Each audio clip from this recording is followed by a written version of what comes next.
Assalamualaikum warahmatullahi wabarakatuh. Alhamdulillahilladzi hadana lihadza wa ma kunna linahtadiya laula an hadanallah. Asyhadu an la ilaha illallah wahdahu la syarikalah wa asyhadu anna Muhammadan abduhu wa rasuluhu la nabiyya ba'dah. Qala Allah Ta'ala fil Qur'anil Azim. A'udzu billahi minasyaitonir rajim. Bismillahirrahmanirrahim. Ya ayyuhalladzina amanu taqullaha haqqa tuqatih wa la tamutunna illa wa antum muslimun. Wa nafsi bitaqwallahi faqad fazal muttaqun. Amma ba'. Kaum muslimin, muslimat, mukminin, mukminat yang berbahagia. Pada kesempatan ini saya ingin menyampaikan keterangan tentang potensi khalifah Allah di muka bumi. Allah Subhanahu wa taala berfirman di dalam Al-Qur'an surah Al-Baqarah ayat 30. Wa idz qala rabbuka lil malaikati inni ja'ilun fil ardi khalifah.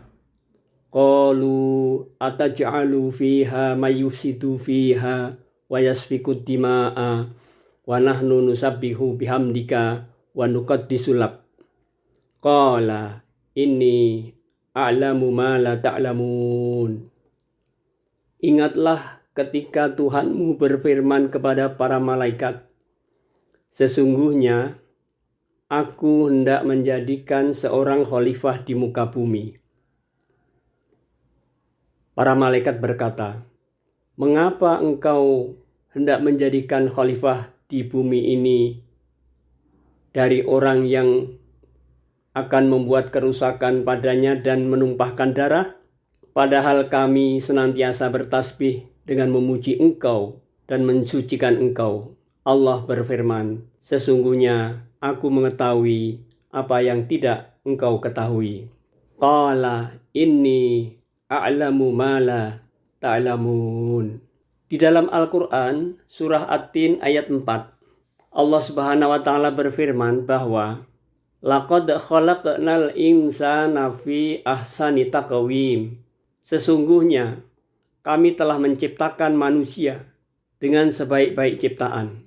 Diperkuat lagi di dalam surah Al-Isra ayat 70. Walaqad karramna bani adama wa hamalnahum fil barri wal bahri wa razaqnahum minat thayyibati wa faddalnahum ala katsirin mimman khalaqnal tafdila. Dan sesungguhnya kami telah muliakan anak-anak Adam. Kami angkut mereka di daratan dan di lautan. Kami beri mereka rezeki dari yang baik-baik dan kami lebihkan mereka dengan kelebihan yang sempurna atas kebanyakan makhluk yang telah kami ciptakan. Berdasarkan ayat-ayat tadi, beralasanlah bahwa manusia merupakan makhluk yang terbaik. Lalu tugas manusia adalah untuk beribadah kepada Allah Subhanahu wa taala. Wa ma khalaqtul jinna wal insa illa liya'budun. Surat Az-Zariyat ayat 56. Maka manusia di sini ini melebihi makhluk lain karena ada 3 alasan. Yang pertama, manusia memiliki potensi akal. Yang kedua, manusia memiliki potensi fisik. Yang ketiga, manusia memiliki potensi rasa. Akal manusia berpusat di kepala. Cara membinanya atau memperkuatnya dengan pendidikan dan pengajaran, pelatihan, percobaan-percobaan, penalaran, penelitian, sehingga akal akan menghasilkan suatu produk-produk pemikiran-pemikiran yang luar biasa. Penemuan-penemuan manusia luar biasa karena akal ini.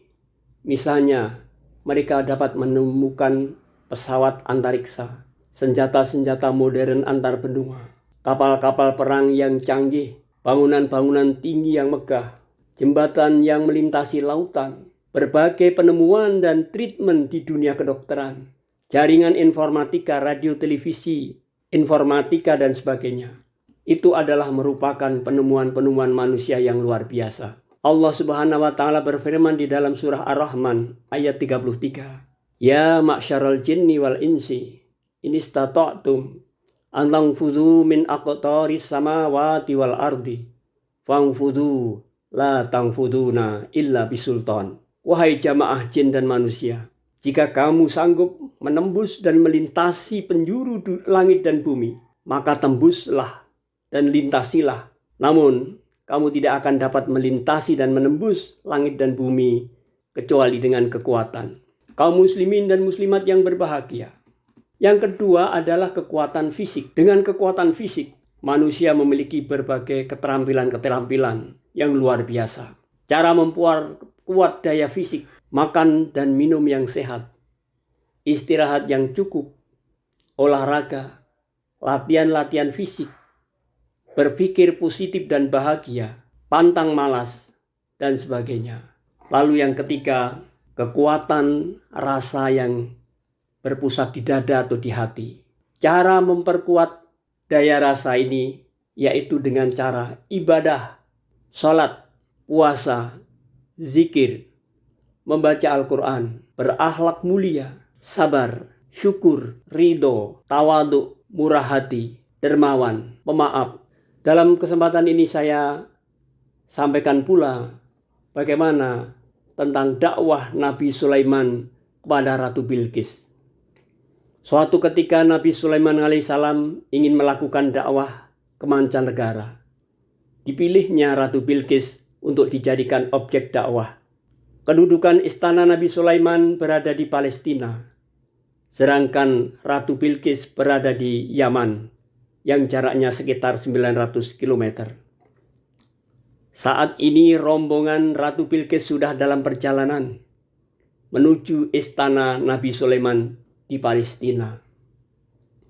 Dalam pertemuan dengan para pejabat pemerintahan Sulaiman, diusulkanlah kepada Nabi Sulaiman agar singgasana Bilqis dipinjam dulu selama dalam perjalanan rombongan Bilqis ini. Karena mereka tahu bahwa Ratu Bilqis adalah ratu yang gemar dengan kemewahan dan akan menghargai orang lain jika orang lain ini sepadan dengannya. Jenifrid menawarkan pemindahan singgasana itu dilakukan dengan amat cepat. Selama Nabi Sulaiman berdiri dan duduk kembali, singgasana sudah dipindahkan dari istana Bilqis di Yaman sampai Palestina.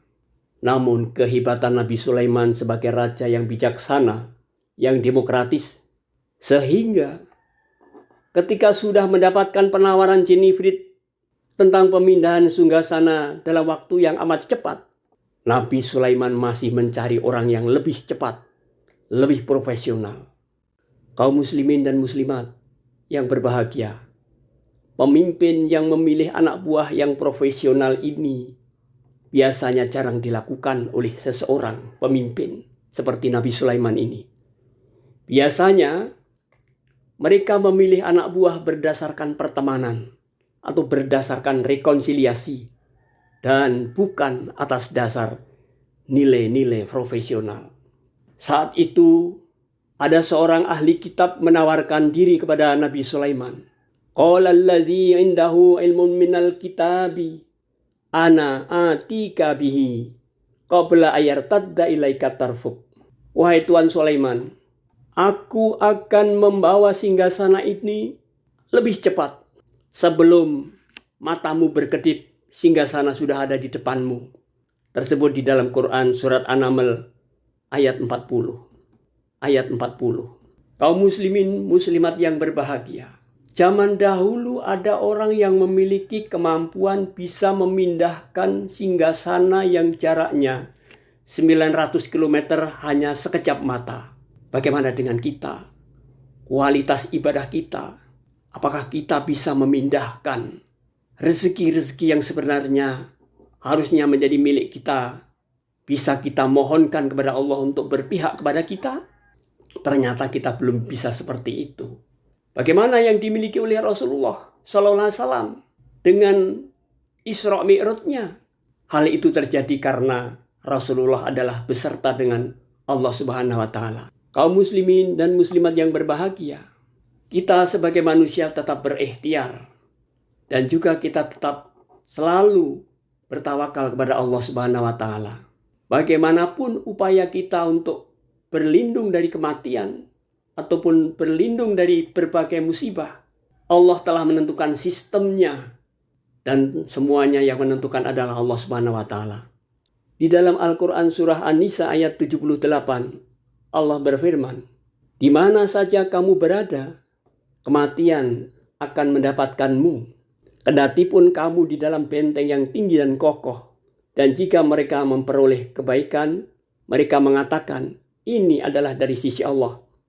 Dan kalau mereka ditimpa sesuatu bencana, mereka akan mengatakan, ini datangnya dari sisi kamu, Muhammad. Katakanlah, semuanya datang dari sisi Allah. Maka mengapa orang-orang itu, orang-orang munafik hampir-hampir tidak memahami pembicaraan tentang ayat-ayat ini sedikit pun?" Di dalam surat An-Nisa 79 dilanjutkan, "Kebajikan apapun yang kamu peroleh adalah dari sisi Allah, dan keburukan apapun yang menimpamu itu dari kesalahanmu sendiri." Jadi dalam hal ini, ikhtiar kita ini tetap penting kita lakukan. Ikhtiar kita ini tetap kita kerjakan. Namun kita tetap bersandar bertawakal kepada Allah Subhanahu wa ta'ala. Rasulullah SAW pernah bersabda, "Ikatlah unta, baru bertawakallah kepada Allah." Qala rajulun, "Ya Rasulullah, akiluha wa atawakkal, au atalikuha wa atawakkal." Qala, "Akilha wa tawakkal." Ada seorang lelaki yang bertanya, "Wahai Rasulullah, apakah aku harus mengikat untaku kemudian bertawakal? Atau aku melepaskannya saja kemudian bertawakal?" Beliau menjawab, "Ikatlah untamu kemudian bertawakallah." Hadis riwayat Tirmizi. Lalu urutan dan prosedur memaksimalkan potensi manusia yang 3 tadi adalah: pertama, kita harus memaksimalkan ikhtiar lahir baru batin. Ikatlah unta, bertawakallah kepada Allah. 2. Tolonglah orang yang sakit darurat walaupun engkau telah mendengar panggilan sholat. Karena menolong orang yang darurat itu fardu kifayah untuk kemanfaatan umat dan orang lain. Sedangkan sholat itu adalah fardu ain untuk diri sendiri. Ibadah untuk orang lain lebih utama daripada ibadah kepada diri sendiri jika dalam posisi darurat atau fardu kifayah. Ibadah yang merupakan potensi rasa ini merupakan upaya untuk menyertakan Allah dalam aktivitas kita. Wa huwa ma'akum aina ma kuntum. Allah akan besertamu di mana saja engkau berada. Seperti potensi-potensi yang dimiliki oleh para rasul, orang-orang muqarrabun, orang-orang solihun dan sebagainya. Sebagai contoh, seperti dakwahnya Syekh Syarif Hidayatullah atau Sunan Gunung Jati yang melakukan dakwah di Cina dengan melakukan praktik pengobatan secara Islam. Sehingga Kaisar Cina tertarik kepada Sunan Gunung Jati. Sampai putrinya bernama Putri Li Ongtin minta diperistri dan masuk Islam beserta 100 pengawalnya dan awak kapalnya. Dan Putri Li Ongtin setelah diperistri oleh Syekh Syarif Hidayatullah atau Sunan Gunung Jati dikaruniai putra seorang bernama Bagus Kuningan, sehingga nama itu diabadikan menjadi nama satu kota di Jawa Barat. Agar fungsi kekhalifahan manusia di bumi ini dapat maksimal, maka 3 potensi harus dipadukan dan dimaksimalkan. Potensi akal, potensi fisik, dan potensi rasa yang merupakan manifestasi dari ibadah yang dilakukan secara berkualitas dan berkuantitas. Berkuantitas dan berkualitas sesuai dengan yang dicontohkan oleh Rasulullah Shallallahu Alaihi Wasallam. Kaum muslimin dan muslimat yang berbahagia, sekian uraian tentang potensi manusia sebagai khalifah di muka bumi. Semoga bermanfaat dengan suatu harapan. Semoga kita diberikan karunia oleh Allah sehingga kehidupan kita menjadi kehidupan yang sejahtera lahir batin dunia akhirat, sakinah mawaddah warahmah. Semoga anak keturunan kita mau menegakkan sholat menjadi orang yang soleh dan solihah. Semoga kita senantiasa selalu dirahmati oleh Allah dengan dilimpahi rezeki yang melimpah dan barokah.